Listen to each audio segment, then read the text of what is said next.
Bienvenue sur Le cinéma est partout.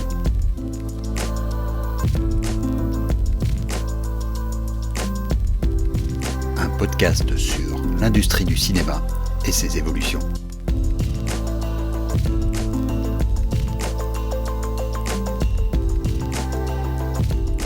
Il y a quelques jours, arrivait dans ma mailbox la newsletter d'une start-up active dans le monde de la blockchain qui s'appelle FilmChain. Elle y faisait son bilan en 2021 et parlait de l'un de ses clients, qui se révèle être un distributeur belge. Alors que fait FilmChain ? Elle s'occupe d'automatiser la gestion des remontées de droits sur les films. Dans le monde de la distribution et de la production, la gestion des droits est assez lourde. Sur le papier, le principe est simple. Lorsqu'il distribue un film, le distributeur reçoit l'argent des ventes de tickets, moins la part de l'exploitant, et de cette part, il retire ses propres frais, puis envoie un pourcentage de ses bénéfices au producteur ou au vendeur international.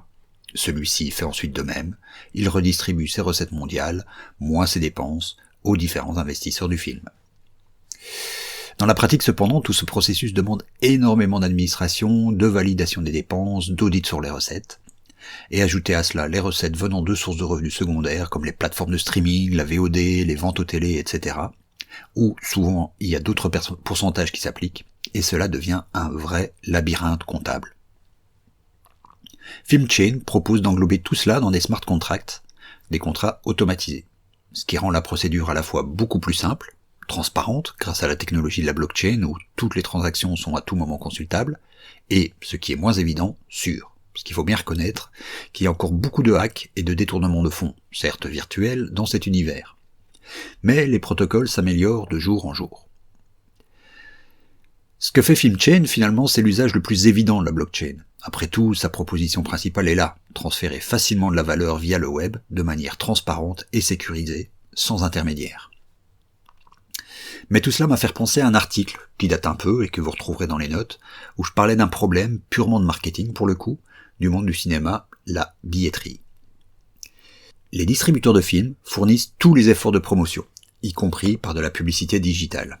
Mais ils ne maîtrisent pas la dernière étape du processus commercial, la plus cruciale, la transaction.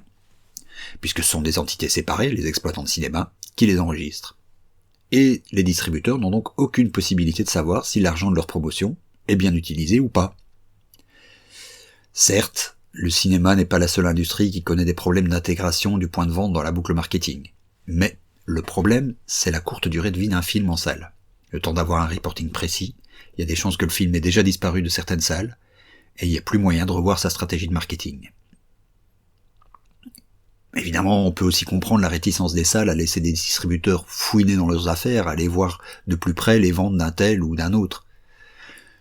Mais la blockchain pourrait offrir une solution là aussi, via les NFT. Alors, petit rappel, qu'est-ce qu'un NFT ? C'est un contrat qui identifie qu'un objet numérique est unique et authentique. Comme tel, il peut alors être échangé sur la blockchain.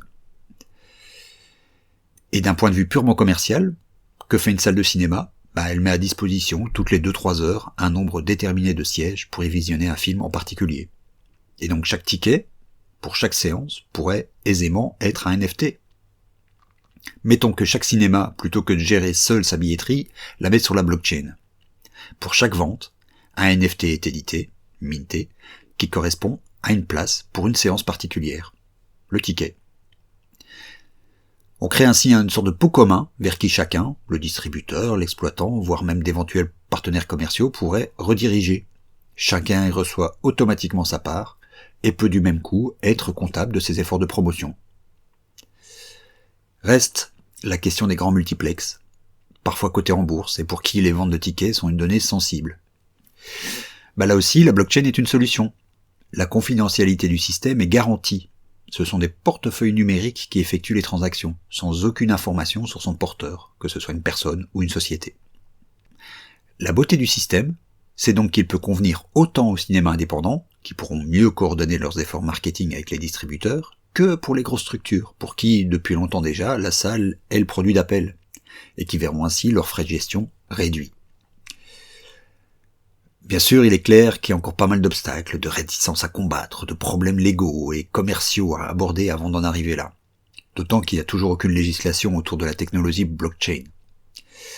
Mais ce qui est sûr aussi, c'est que cette technologie ouvre une multitude de portes.